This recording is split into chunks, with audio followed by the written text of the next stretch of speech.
Hello everyone, কেমন আছেন? নিশ্চয়ই সকলে ভালো আছেন। আমিও খুব ভালো আছি। আজ বারটা বৃহস্পতিবার। আজ আমি কোথায় যাচ্ছি দেখে নিশ্চয়ই ভাবছেন। আজ যাচ্ছি আমার বোনজির বিয়ের বেনারসি কিনতে। তাই ভাবলাম আপনাদের সাথে শেয়ার করি। আমরা যাচ্ছি শ্যামবাজার বেনারসি প্যালেসে। দেখতেই পাচ্ছেন এসে গেছি অলরেডি। আর এখানে বেনারসি কিনতে এসেছি আমার বোনজি আর আমার দাদা আর আমি চলে এসেছি, মানে বোনজিকে নিয়ে দু ভাই বোনে বেনারসি কিনতে চলে এসেছি।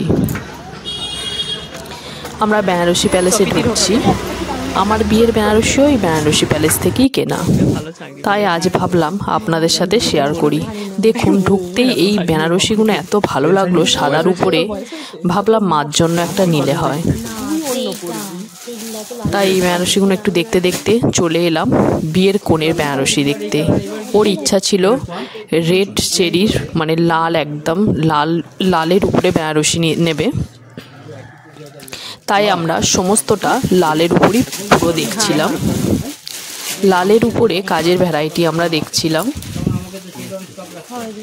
আর বেনারসি প্যালেসে বেনারসির কালেকশন অসাধারণ।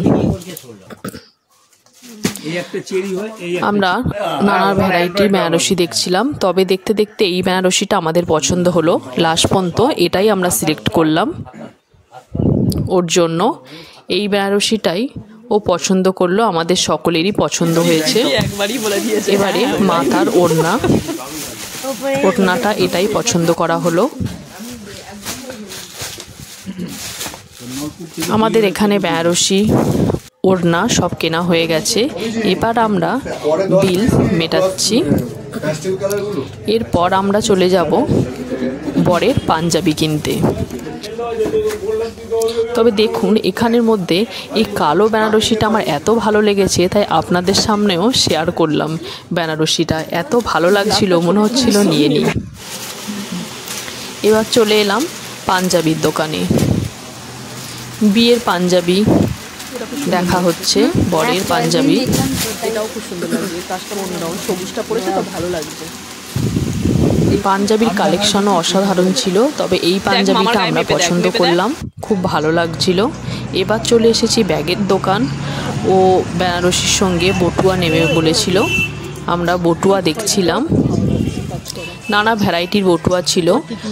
আমি বলছিলাম ওর লাল বেনারসির সাথে লাল ম্যাচিংয়ের নিতে, ও লাল নিতে চায়নি, তাই অন্য একটা পছন্দ করলাম। ভালোই লাগছিল ওর বেনারসির সাথে। এই যে এটা আমরা পছন্দ করলাম লাস্ট পর্যন্ত, এই বটুয়াটা। এবার আমরা মাসি পঞ্জি মিলে একটু বাজার কলকাতায় ঢুকে পড়লাম একটু লাগেজ দেখতে। দুজনে মিলে ওখানে একটু ঘুরলাম, একটু লাগেজ দেখলাম।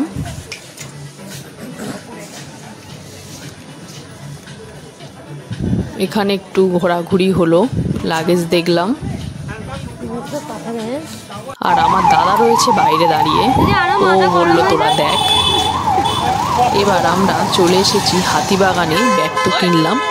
আর সাইডে যে হাতিবাগানের বাজারগুলো আপনাদের সাথে তুলে ধরলাম। প্রচুর ব্যাগের দোকান, হার গয়নার প্রচুর দোকান, খুব ভালো লাগছিল।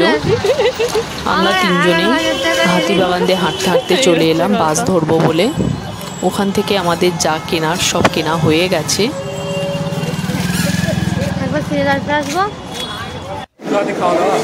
এবার আমরা খিদে পেয়ে গেছে, এবার হাওড়া স্টেশনে মিয়মোড়ে চলে এসেছি। আমরা খেলাম চিকেন কবিরাজি। আপনাদের সাথে আর শেয়ার করা হলো না, আমরা অলরেডি এত জোর খিদে পেয়েছে, খেয়ে ফেলেছি তিনজনে আমরা। আজ ব্লগটা এখানেই শেষ করছি। ভালো থাকবেন।